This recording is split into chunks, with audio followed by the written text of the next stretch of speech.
And the purpose of this device is to treat the brain.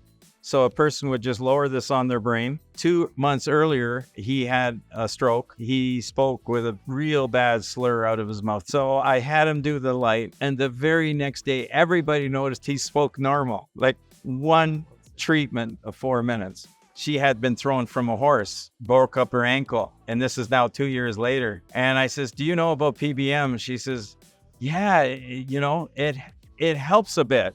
And I'm like, come on. Helps a bit. Here, give this a try. Another kid, he fell from an 8-foot high fence. He had double vision. He was throwing up, all that kind of stuff. At day 7, he was still feeling not well, double vision, had to have a patch on one eye, did the light treatment. 2 days later, he didn't wear the patch. Really?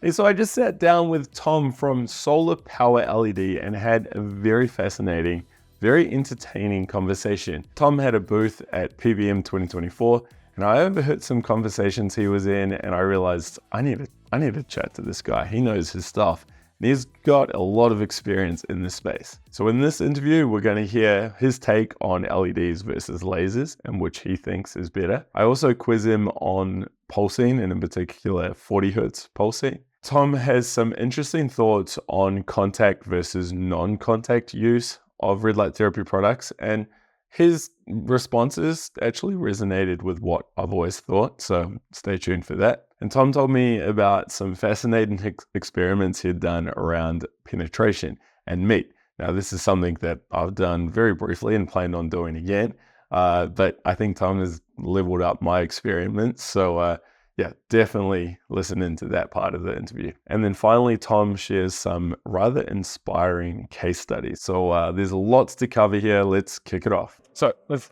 get straight into this, Tom. What's going on? What's this about? Okay, so this is my red light therapy used for, I call it the SunPowerLED Helmet. And the purpose of this device is to treat the brain. So a person would just lower this on their brain like this, and this, the skull.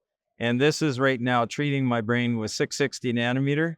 And after about a minute's time, I would switch the wavelength to the 810 nanometer, which may or may not come through the camera, depending on, I don't know if it comes through or not, but you might see a little pinkish dots in there, but that's about all you'll see.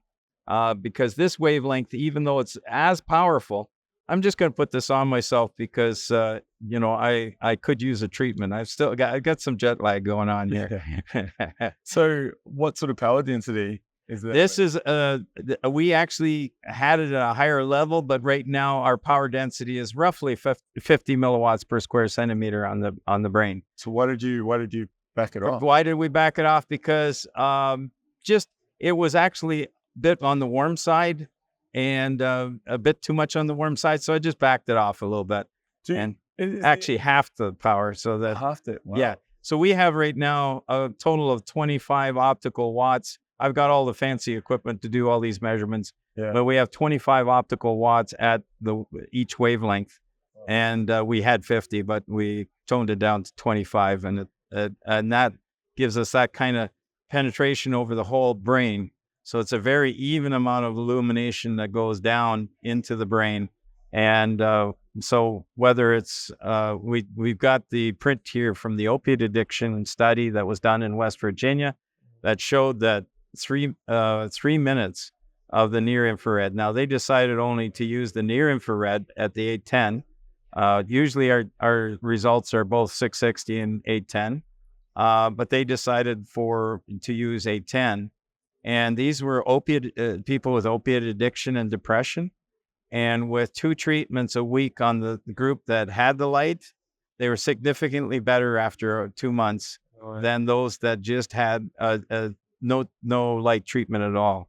So they didn't crave the opiates as much. Yeah. They felt better about life. Yeah. Their depression was less. There's just a number of markers that were there. So that's the 810. We do make a 1050 if somebody wants 660, 1050.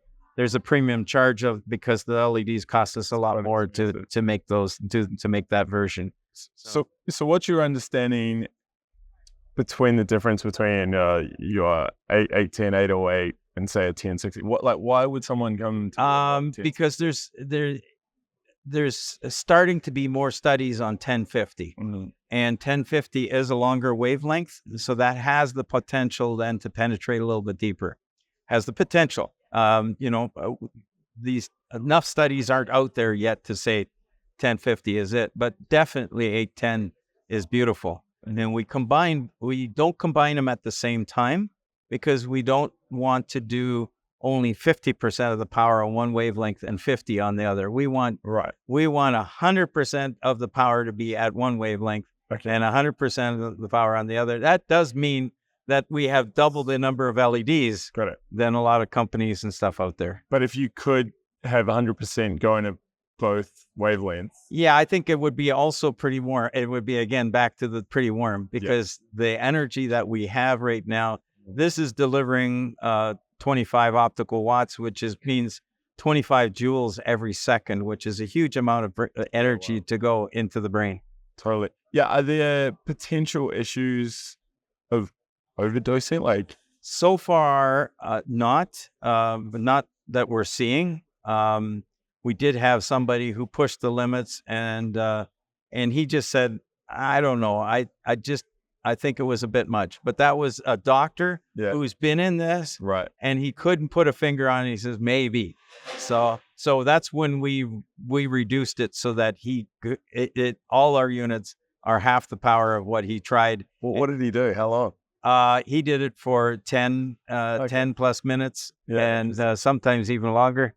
But no, I've got some people that are doing that, and they're not having problems. But I would think one thing we did notice is some people, it helps stimulate them. So now they have more energy, and so you may not want to do the treatment at 8 o'clock at night, or you may not go to, so really everybody's different. Totally. Another woman in particular, she found out that she could not treat after 6 o'clock because she'd get so tired. By 8 o'clock, she was in bed, never saw her husband as long as she was doing the treat. So she changed her schedule up to treat that way. So going back to the wavelengths then, the 1060, the 810, is it just the penetration that's the key difference? Or do you think there's more going on? Yeah, there's chemistry that's going on. So even though the 660 does not penetrate to that depth, we like the fact that 660 is absorbed by the blood, because now you're having blood, so you're having effects on the blood. Yeah. So you have systemic effects that carry much further past the area that you're treating. Yes. So that's why we like the 660. And 660 has been known to really help the redox reaction, increase blood flow, and other things. When we're talking the brain, so the red will go through obviously the flesh will go through the bone and start on the inside wall of the brain. The cool thing about that is you're going to help blood flow. You're going to help lymphatic drainage in through the skull. So that's going to be huge. And yeah, I've seen the results like with strokes, amazing things that we've seen with strokes. One individual, a friend of mine, 2 months earlier, he had a stroke. And when he did, he spoke with a real bad slur out of his mouth. You couldn't understand him on the phone. It was like give up. You'd have to see him in person. And so I had him do the light. And the very next day, everybody noticed he spoke normal, like one treatment of 4 minutes. So let's take it over to, so strokes, we've seen a few cases of strokes. One person, their stroke was 20 years earlier. They did one treatment, not with the helmet, but the individual unit where they treated 10 spots around the brain. And the person went from the stroke 20 years earlier to a constant trouble speaking to the next day after the treatment speaking normally. Now, he would need to have ongoing treatments. The one person who treated him, I won't get into names, was very scared because he's in the medical system and he felt that this word is going to get out. That, the guy is speaking normally. What happened? Well, my friend treated me, so that that would not go over well, especially because this is outside of his normal field practice. So with the strokes, is there a potential issue of imbalances, like over-treating one area? Yeah, I know that's been mentioned. So far, we haven't seen that. Okay. But we can custom order if a person really wants to turn off certain areas. We can do that. Right. So you can just target. Yeah, let's say the left side or the right side or whatever. So that's a custom, but we can do that. The other thing is some have asked about pulsing. Yes. And there may be some benefit to pulsing. The jury, I say, isn't in yet on exactly. They do feel that 40 hertz has some benefit and 10 hertz. It is interesting when I put this helmet on, we have a special device that some have asked for that pulses it. So it can pulse on and off at the 40 hertz or 10 hertz. And when you do 40 hertz, you see almost like you close your eyes and with the red, you see it. When you close your eyes, it's like you just threw a pebble in a pond and you see all these kinds of ripples in the pond in your head. Like you can, I mean, it's obviously something going on with the optics and the nerves going back to the brain. But if you change it to 39 hertz, it changes the patterns. So something's going on between the two eyes and the brain, so 38 will look a little different again. And it's really weird and sometimes, but I don't know. Yeah. Okay? And I get asked a lot about it as well. And is the effect simply due to the frequency, or is it more the light being applied, with the on off, the slight gaps, the slight. Yeah, that's very good. Yeah. I'm like you. I know the guys over at V-Light, they're using Alpha. And they recommend different protocols for different. Yeah, and I'm okay with that. I'm just finding results with what we've got. But if somebody wants it, we'll give it to them. Oh yeah, I like that approach. And my personal understanding is similar to yours. It's like, we're still digging deeper, and some people like it, some people don't notice any differences. But I like the fact that you can add that option. You were going to say? Yeah, dementia. So. I've had no experience to dementia. People have to come to me before I can have experience, right? Right. But one of my very good friends, a mentor about 25 years older than myself, so in his mid 80s, he had Lewy body dementia. Right. And the problem was he was acting out in his dreams, punching pillows, doing all sorts of things, going down the road. Walking out in the middle of the night down the road. So he needed 24/7 care at that point. He was forgetting. He was falling out of bed. He was forgetting names. I mean, I love the guy. He's a great guy. And I said, look, as soon as I found out about that, he just got out of the hospital. I says, here, take the helmet. His wife used it on him. And he went from not remembering names, all those things, to sleeping normally, which is huge.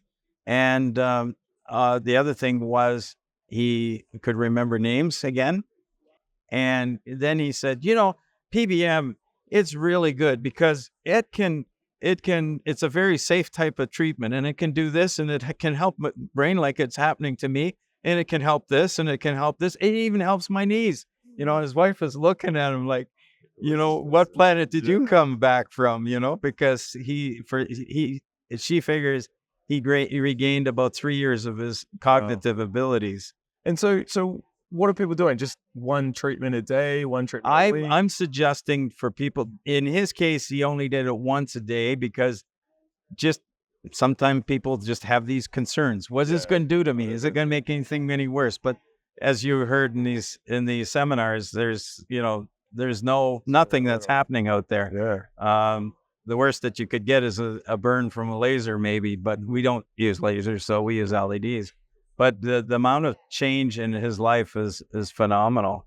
Yeah, that's amazing. It's incredible. And I know you've shared quite a few stories. I've overheard a few stories, which are all every time you're like, wow, this is. Well, the concussions, that's another big one. So I have had two young fellows three actually, that have come to me. And one of them, we have the video. Did you see the video? No, I didn't. No. Okay. Well, we got it on our website. I'll put the links down below. Yeah. So on the website, but he had a concussion. He's at a church. He was playing a game with his friends and fell onto concrete. Another kid fell right onto the top of his head at the same time. So really laced him into the concrete. And he was in rough shape. They took him to the hospital night. He didn't have any brain bleeds. Scans were done on him, but he did have a hematoma on the close to the outside, I guess, but obvious signs of everything that happened. The parents would say, he would ask, "Why does my head hurt?" And he said, the parents would say, like, "You just had a major hit on your head." And 2 minutes later, he said, why does my head hurt? He can't remember anything of the event. And then he came down at day 5, and he loves to read. Couldn't read like one sentence. Like he says, it would just give him an immediate headache.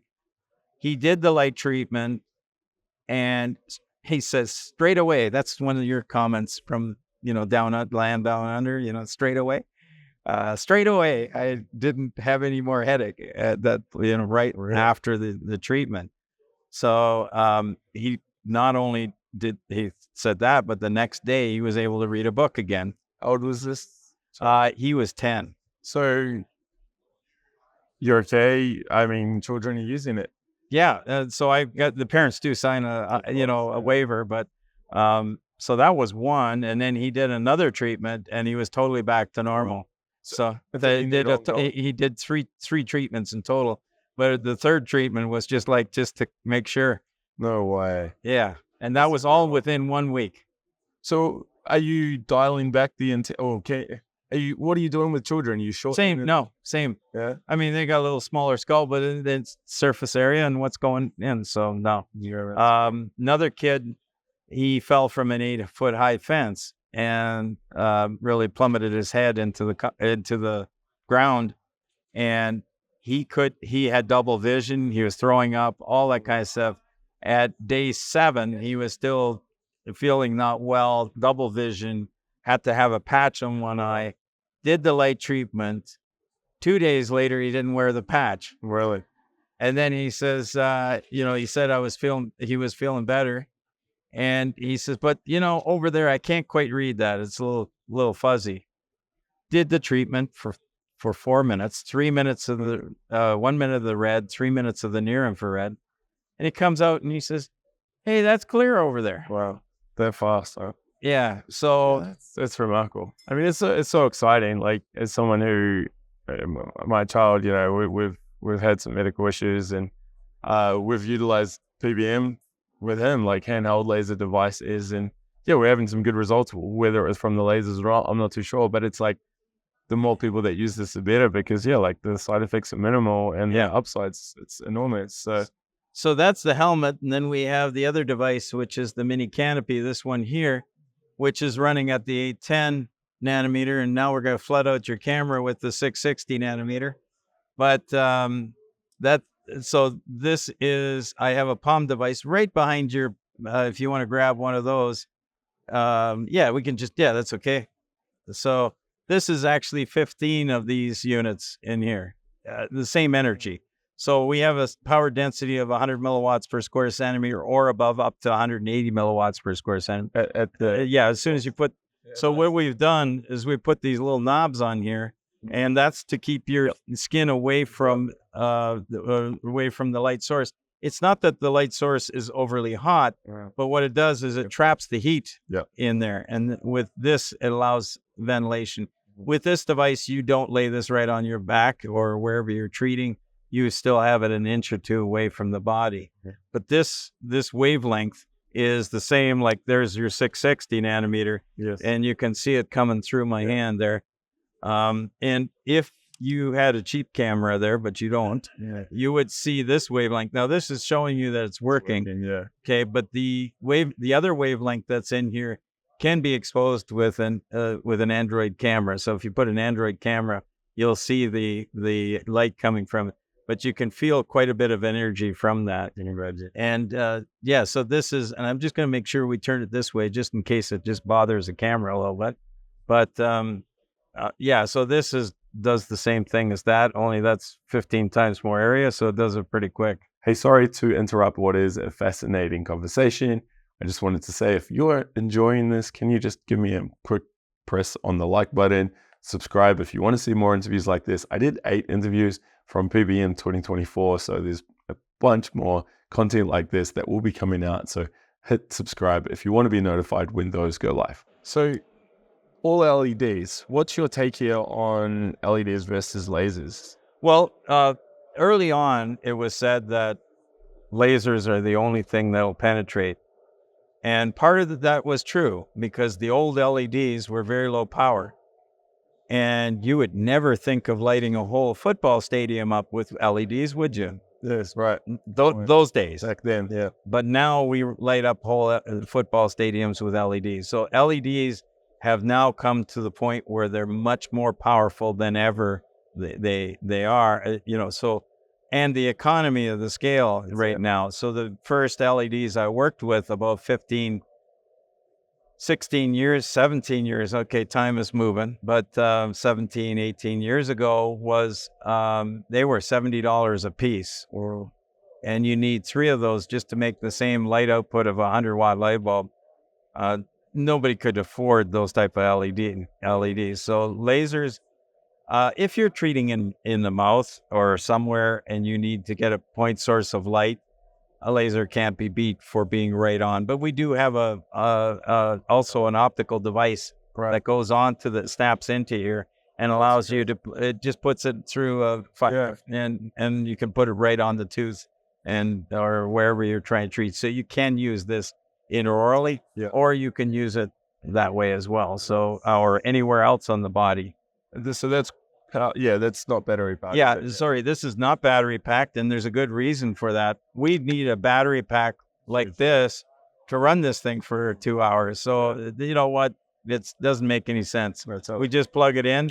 There's no batteries to wear out. And the one nice thing is on flights is they have no issues with these devices because they don't have any batteries, any lithium batteries in there. Some people make an argument that laser light is more coherent. You're getting the full beam right through. So that's excellent because what I've been able to demonstrate is if you took a laser and put it on the backside of your finger here, and you shone it into your finger, a 660 nanometer laser, the thinking is that it'll stay a dot and continue to go to the wall as a dot. But in actual fact, it diffuses in all directions.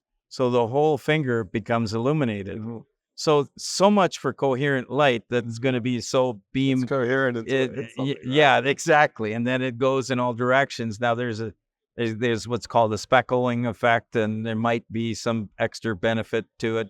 But what I presented today was a study that we've done where we went through pork breast. We went through pork, chicken breast, and steak. You got to have steak, right? Mm-hmm. So we had 3/4 of an inch, inch and a half, and 2 1/4 inches of steak. And I set up a system that was a ball. It's called a spherical culminator. It's a very expensive piece of equipment. Most people won't buy it. It's like 10 grand just for this ball. But what it does is if you put you shoot a laser into the 2-inch opening, or you can set it for whatever you want. But if you put the laser in that 2-inch opening, doesn't matter where you shine it around, it'll measure. If you have optical measurement inside, you'll know exactly the amount of power that's coming into that ball. And it's because it bounces off the walls, and by the time it bounces 5 times, it's so uniform inside that any proper light meter, which I have, will measure properly as to the energy that's coming out. So you can do very accurate comparisons between 660, 810, and 1050. The ball does not allow any light to come in from anywhere else. So it's only light that comes in through the source. So what we did is I have the devices that are 660, the Palm, 810, and 1050. and we put them over top of the steak or chicken or pork chop.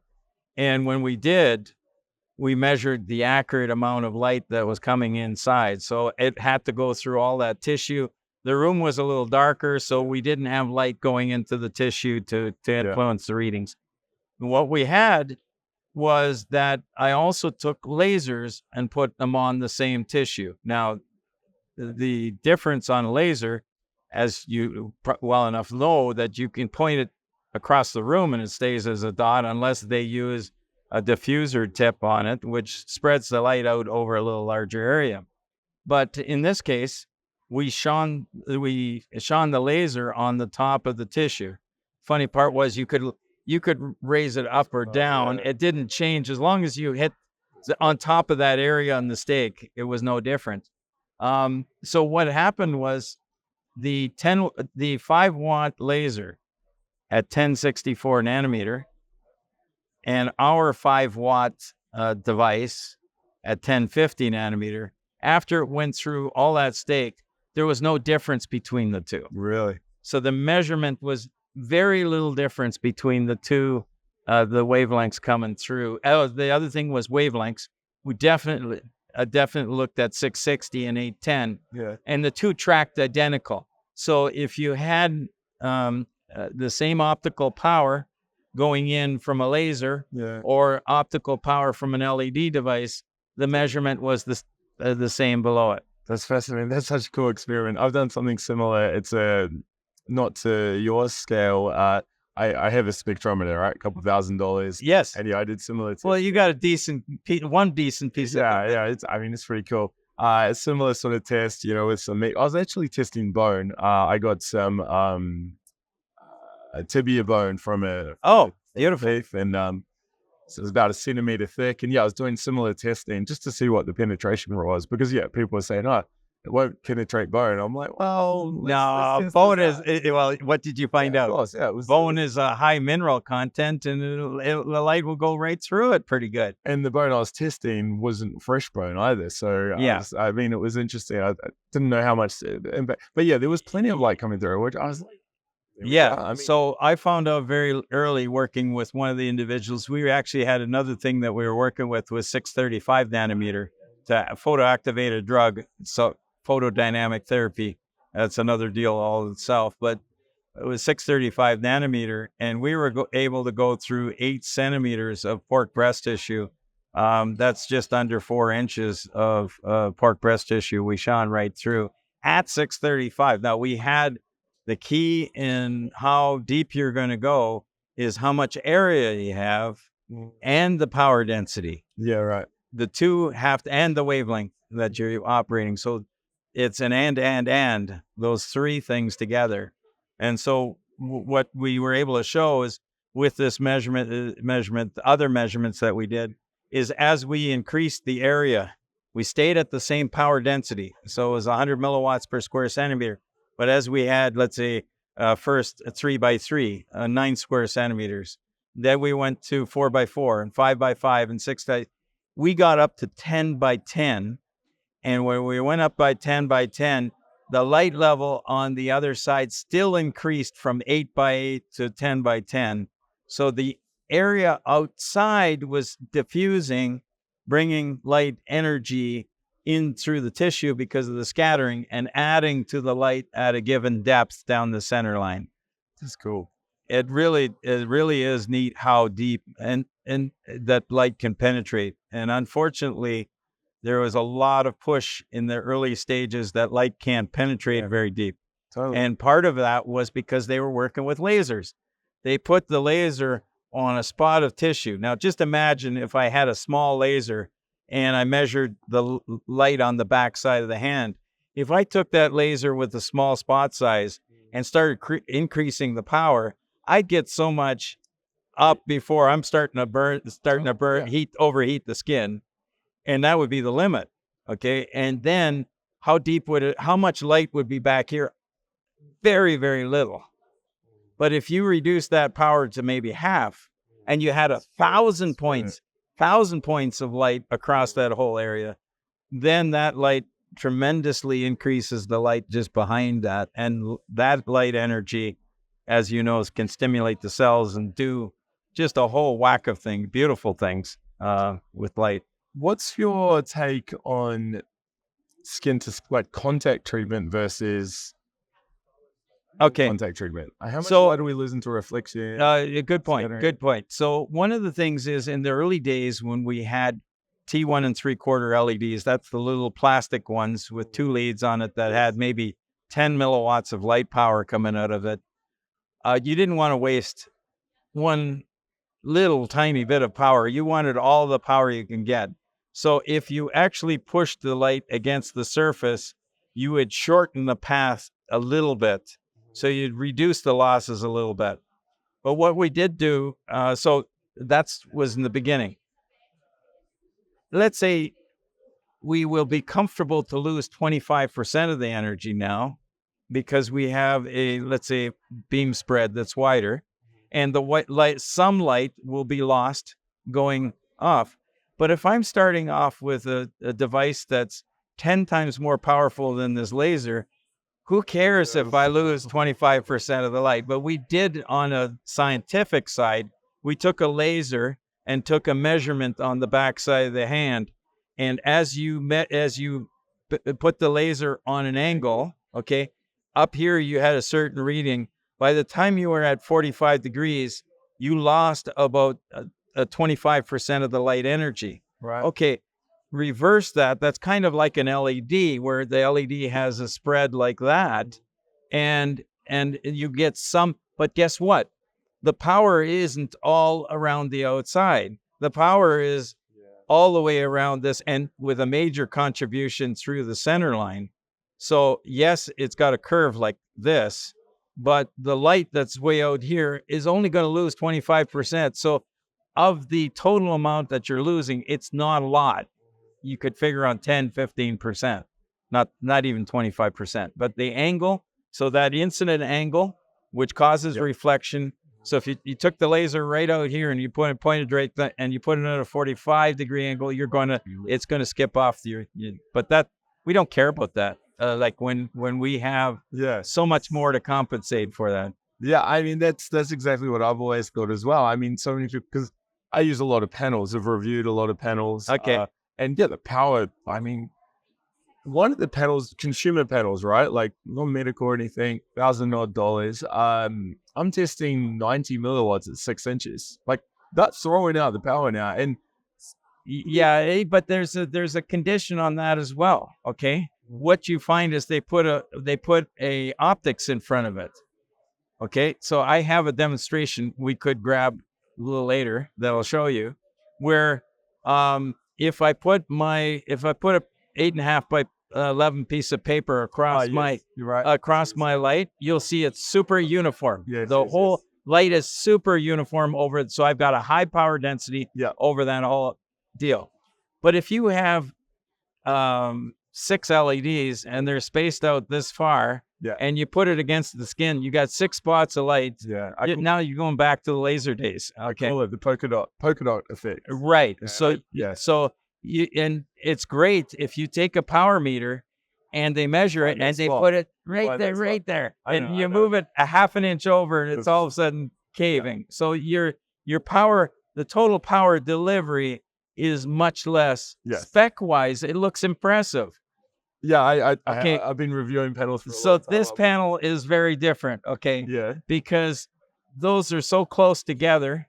I'm not using a lens on the front of it because I don't care. They're overlapping, and when they overlap, you got such a nice, beautiful, continuous flow that there's no hot spots, and you feel it. It'd be this panel compared to the other panels out there, and I won't name names.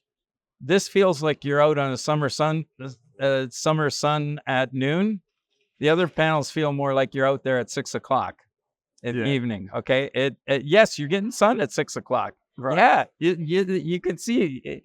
Will you get anything to happen at 6 o'clock? No. But the power level from the sun is 100 milliwatts per square centimeter. So, but the difference is that 100 milliwatts is spread over all the different wavelengths into the near infrared and red. and far infrared and blue and UV. Yeah. Okay, so but we're putting all that power down into the red near infrared range. Is a device that is putting out, say, 5 milliwatts over centimeter squared, is it a waste of time? I mean, should we just go outside? No, if you want to get your skin a little bit better, it'll be fine. But Okay. in terms of But if you got a sore shoulder, you could sit there all day. You might have to sit there all day for a treatment, and even then, it's still not the enough to get over therapeutic. the therapeutic. So you can go to James points it out very nice. You can have extremes, like you can go for treating over 3 days and 1 milliwatt per square centimeter. Nothing happens. Yeah, right. You get down to the 25 milliwatt, and now you got, instead of treating for 5 minutes, you got to treat for 2 hours, and then you get to, let's say, 100 milliwatts per square centimeter. Now you can do something in 10 minutes, and you're getting an effectivity that's much better. And then you keep going on the curve to the point where you're burning tissue, and that's not going to be very helpful. Okay. And if you start burning tissue or overheating tissue, Dr. Praveen Irani talks about it in there, that you're causing other effects to happen that are actually contravening your benefit. Tom, I feel like we could talk for hours, but that literally yeah, we're losing light here. Let's just we'll do it this way, okay? Just there we go. We got lots of light here, okay? Here, we need light for you too. For any, you sell direct to consumer? Yes, I do. Yeah. Where so we send around the world. We send out of Canada. We also send out of Buffalo, New York, and we deal with anywhere. And if someone wants to make a purchase or find out more about so ideally they go to our website, SunPowerLED, and you just remember SunPower. If you just put that in you'll end up with solar panels for your house. So you have to have SunPowerLED.com. Put the link below. Okay. And so at SunPowerLED, we have a lot of information there, including on the research page. We have links to a database of 7,500 studies. I didn't put them together, but somebody else did out of I forget now, Netherlands or somewhere there. Yes. Vladimir. Yes. Got his last name, blanking, but yes. Yeah. It's amazing. Yeah. So you can go in there, search. High skin and stuff. So you got, there's links to all sorts of things, including, I'll think of his name, Robert Malone. Mm-hmm. He posted he made a thing said, "Let there be light." And the reason being is he probably wouldn't have been there. His wife was treating herself with a light off the market from Amazon. Mm-hmm. She had been thrown from a horse and broke up her ankle. And this is now 2 years later. And I says, "Do you know about PBM?" She says, "Yeah, it helps a bit." And I'm like, "Come on, helps a bit? Here, give this a try." And they wrote about it because it significantly, and that's that energy thing. It significantly had an improvement on her leg. And then he started using it for gout and saw such an improvement that they wrote this beautiful article, "Let There Be Light." But we have a lot of research there. We have a lot of videos with doctors, researchers, chiropractors, dentists, and lay people like yourself that says, "Hey, I had a burn. Look at this. In 1 week, it's healed." And those are sometimes that's more powerful than a peer-reviewed study. Like honestly, I mean, it's incredible when people experience it firsthand. It's like this is legit. Yeah, it's real. It's hard to believe, and basically, it can work anywhere where there's a cell in your body. So that covers from the bottom of your feet to the top of your head. That's it. And anywhere else in between. Thank you very much. Oh, hey, it's been great, Alex. Yeah, this is your time. Yeah. And I love what you're doing. I mean, the experiments, the passion, it's very evident. Products that, you're coming up with yourself and, what was it? Yeah. Yeah. And yeah. it's not just a carbon copy with a different sticker No, on it. and we don't manufacture our stuff in China. Really? We have certain LEDs we have to buy from China, so we go with a really good quality brand. But when it comes to assembly and putting everything together and testing and going research and all that, that's all done in U.S. and Canada. That's very cool. Very cool. I may have to get my hands on one and do a full review. Perhaps. Okay. Maybe we'll talk about that later. That'll be cool. Yeah, again, thank you so much. And we'll have to do a part 2 one day, because I feel like there's still a lot more we could unpack. We could. But they'll turn out the lights on us here. All right, well, thank you very much. All right. Okay. Bye for now. And that is a wrap. I hope you enjoyed that. If you have any questions for myself or Tom, leave them down below. Otherwise, head over to the SunPowerLED website or check this video out, which is another interview of mine. I think you'll love it.